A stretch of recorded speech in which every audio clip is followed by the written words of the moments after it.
Good afternoon all my dear students. माझे सगळे विद्यार्थी बरे आहात सगळे. आज जरा आपण लेखन कौशल्याबद्दल बोलूया. म्हणजे आपली बरेचसे धडे कंप्लीट झाले आहेत आणि आता त्याचा आपण सराव पण घेत आहोत. पत्रलेखन मी तुम्हाला शिकवलं आणि त्यानंतर आपला जाहिरात हा विषय पण झाला आहे. आज जरा लेखन कौशल्यामधला निबंध आपण पाहूया. निबंध कसं लिहावं आणि काय असतं ते. निबंध ह्याचा जरा विग्रह करून बघूया. निबंध निबंध योग्य बंधनात बांधलेले विचार. निबंधाचा अर्थ आहे योग्य बंधनात बांधलेले विचार. निबंध या शब्दाचा अर्थ बांधणे, गुंफणे, जुळवणे असा आहे. म्हणजे बांधना या उसमें बोलते हैं ना कि उलझा सुलझा हुआ, एक में एक जुड़ा हुआ. जैसे वर्तुळांचा गोफ था ना अपना एक लेसन, की एकामध्ये एकाचा हात असं ह्या प्रकारे. जुळवणे म्हणजे एकाशी दुसरा संबंध, एक वाक्याचा दुसरा वाक्याचा संबंध असणे. तर हा असतो निबंधाचा प्रकार. म्हणजे ह्या प्रकारे निबंध लिहावा. निबंधाची सुरुवात आकर्षक करण्यासाठी कविता, सुविचार, म्हणी, वाक्यप्रचार, सुभाषित, घटना, विचार इत्यादी आपण निबंध लिहिताना त्याच्यामध्ये टाकू शकतो, म्हणजे लिहू शकतो, ज्याच्याने तो अजून खिळून येणार आहे. की म्हणजे आपल्याला वाचनाची हौस तर होणारच, असंही मनात येईल की अजून किती लिहावं. आणि जे वाचणारे आहेत त्यांना असं वाटेल की मन लावून वाचावं. मग ह्या प्रकारे निबंध लिहायला हवं.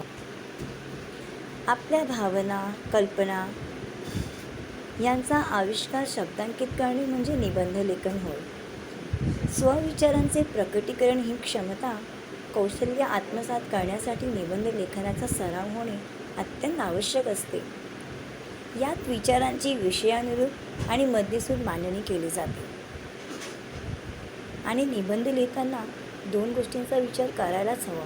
त्याची सुरुवात असते ती आकर्षक असायला हवी. म्हणजे एखादा आपण जेव्हा निबंध वाचायला सुरुवात करतो तर समोरच्या व्यक्तीला वाचताना असं मनात हौस यायला पाहिजे की अजून ह्याच्यात पुढे काय लिहिलं आहे, म्हणजे इतकं आकर्षक.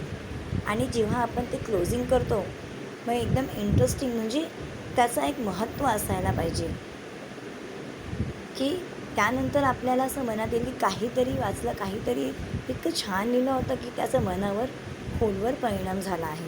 मग ह्या प्रकारे आपण प्रसंग लेखन, अनुभव लेखन निबंधाच्या रूपामध्ये लिहू शकतो. मग आज जरा शिकूया निबंध कशा प्रकारे लिहावे. इथे बघा प्रकार आहेत: प्रसंग लेखन, अनुभव लेखन, आत्मकथन आणि कल्पनाप्रधान लेखन.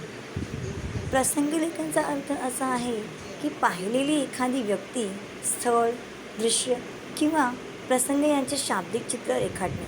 मेरे इंग्लिश मीडियम की बच्चों को नहीं समझ में आती मराठी अच्छे से, इसलिए मैं हिंदी में भी बता रही हूँ कि प्रसंग लेखन या अपना एक्सपीरियंस टाइप का अगर आप लेखन लिख रहे हो तो उसमें किसी व्यक्ति विशेष, किसी जगह का, किसी दृश्य का या फिर शब्दों के हिसाब से कुछ ऐसा रेखाचित्र हमें वर्णन करना होता है कि उस पर हम ये कह सकते हैं कि ये वर्णनात्मक निबंध है. एखाद्या प्रसंगाचं वर्णनासाठी सूक्ष्म निरीक्षण शक्तीची गरज असते. और आप जब कोई प्रसंग के बारे में लिखना चाहते हो तो उसमें बड़ी बारीकी से निरीक्षण करके फिर उसको लिखने की आवश्यकता होती है. आणि दैनंदिन जीवनात दिसणाऱ्या सर्व गोष्टीचे आपण बारकाईने तपशीलवार निरीक्षण करायला हवे कि बहुत ही बारीक नज़र से हमें उसकी जांच कर लेनी चाहिए कि हम लिखने जा रहे हैं, क्या लिखें उसकी, तब हमें लिखना चाहिए. केवळ वरवर दिसणाऱ्या गोष्टी न मांडता आपण मनावर एखादा परिणाम घडेल असं काहीतरी वर्णन करावं त्याच्यामध्ये. आत्मकथन लिहिताना पहिली गोष्ट तर अशी की जेव्हा तुम्ही आकर्षक सुरुवात करतात त्याचा अगोदर तुम्हाला हे लक्षात असायला पाहिजे की आत्मकथन तुम्ही ज्याला इंग्लिशमध्ये ऑटोबायोग्राफी म्हणता, म्हणजे ते पास्ट टेन्स किंवा फ्युचर टेन्स नसून, म्हणजे भूतकाळ आणि भविष्यकाळ नसून ते वर्तमान काळातच लिहावे. म्हणजे ती जी घटना आहे ती घटत आहे जर तुम्ही त्याच्यामध्ये लिहिताना असे झाले होते, होईल, तर थोडासा ते चुकतं.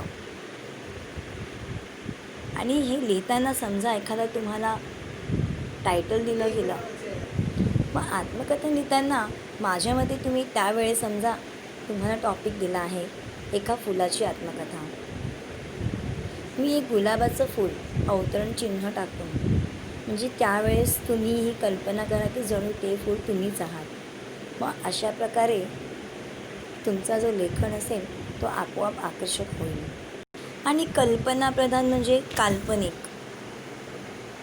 जरी ते काल्पनिक असे तरी ते काल्पनिक वाटायला हवे. असं नको की लिहिताना तुम्ही एक्सायटेड होऊन वरच्यावर लिखित काम केला आणि त्याच्यामध्ये विनोदी प्रसंग होईल. मग हे लक्षात ठेवूनच काल्पनिक निबंध लिहावे लागतात. म्हणजे तुमचा जो लेखन असेल ते वाचताना जो वाचनकर्ता आहे त्याच्या मनात एक घर करायला पाहिजे की किती छान लिहिलं आहे आणि आज किती छान मला आनंद वाटतो हे वाचून की असेही लिहिणारे आहेत. ह्या प्रकारे निबंध लिहावे. जर मला तुम्ही विचाराल तर माझी आवड आहे आत्मकथन किंवा आत्मचरित्र. कारण माझ्या मते एखादी सजीव व निर्जीव वस्तू स्वतःच्या आयुष्यातील गोष्टीचे आपल्या सुखादुःखांचे कथन करत आहे अशी कल्पना असते त्याच्यामध्ये. आणि ही कल्पना लिहिताना तुम्ही बऱ्याच काही अर्थपूर्ण वाक्य बनवू शकता. म्हणून निबंध लेखनमध्ये मला आत्मकथन जास्त आवडतं. आणि सध्या तर मी तुम्हाला हे सांगेन की ते लिहायचा प्रयत्न करा. त्याच्यावर तुमचा सराव होणे गरजेचे आहे, त्याची प्रॅक्टिस होणे गरजेचे आहे.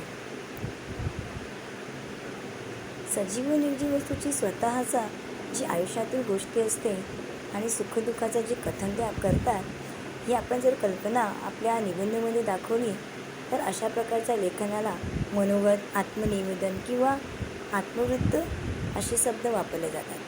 प्राणी, पक्षी, व्यक्ती, वृक्ष तसेच टेबल, खुर्ची, टी व्ही अशा विविध सजीव निर्जीव गोष्टीचे मनोगत लिहिताना त्यांचे आयुष्य तपशिलावर लिहिणे गरजेचे नसते. त्यांच्या आयुष्यातील महत्त्वाचे ठळक प्रसंग, त्यांचा वाट्याला आलेले दुःख, व्यथा यांचा उल्लेख आवश्यक असते.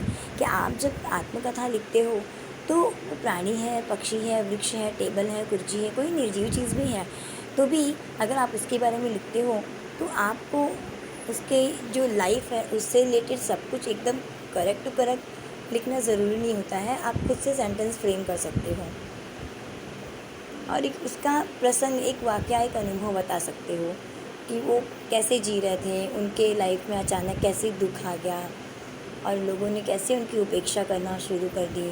तो ये सब उसके मन में जो चल रहा है वो सामने वाले से कह रहा है. इस भाव से अगर आप लिखेंगे तो वो अपने आप इंटरेस्टिंग हो जाता है. आपल्या लेखनातून निवेदकाचा भावभावनाशी एकरूप होण्यास वाचकाला भाग पाडायलाच हवे.